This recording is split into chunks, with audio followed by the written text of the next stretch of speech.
السلام علیکم ورحمۃ اللہ وبرکاتہ۔ معزز سامعین و ناظرین، اسلامی تعلیمات چینل میں آپ سب کو خوش آمدید۔ آج کی اس ویڈیو میں ہم تیسرا کلمہ پڑھیں گے، تو چلیے شروع کرتے ہیں۔ تیسرا کلمہ تمجید۔ سبحان اللہ والحمد للہ ولا الہ الا اللہ واللہ اکبر ولا حول ولا قوة الا باللہ العلی العظیم۔ سبحان اللہ والحمد للہ ولا الہ الا اللہ واللہ اکبر ولا حول ولا قوة الا باللہ العلی العظیم۔ سبحان اللہ والحمد للہ ولا الہ الا اللہ واللہ اکبر ولا حول ولا قوة الا باللہ العلی العظیم۔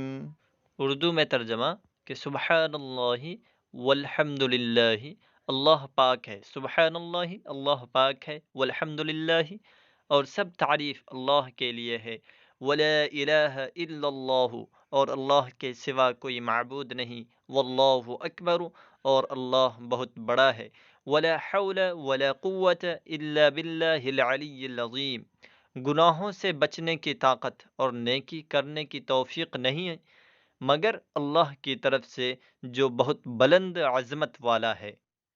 ٹھیک ہے، سبحان اللہ والحمد للہ ولا الہ الا اللہ واللہ اکبر، اللہ پاک ہے اور سب تعریف اللہ کے لیے ہے، اور اللہ کے سوا کوئی معبود نہیں، اور اللہ بہت بڑا ہے، ولا حول ولا قوة الا باللہ العلی العظیم، گناہوں سے بچنے کی طاقت اور نیکی کرنے کی توفیق نہیں مگر اللہ کی طرف سے جو بہت بلند عظمت والا ہے۔ In English translation, Glory be to Allah and all praise be to Allah. There is none worthy of worship except Allah, and Allah is the greatest. There is no might or power except from Allah, the exalted, the great one. جاتے جاتے ایک request ہے، وہ آپ screen پر دیکھ لیں، اور ابھی کے لیے بس اتنا ہی، پھر ملتے ہیں اگلے ویڈیو میں چوتھے کلمے کے ساتھ۔ خدا حافظ، السلام علیکم، شکریہ۔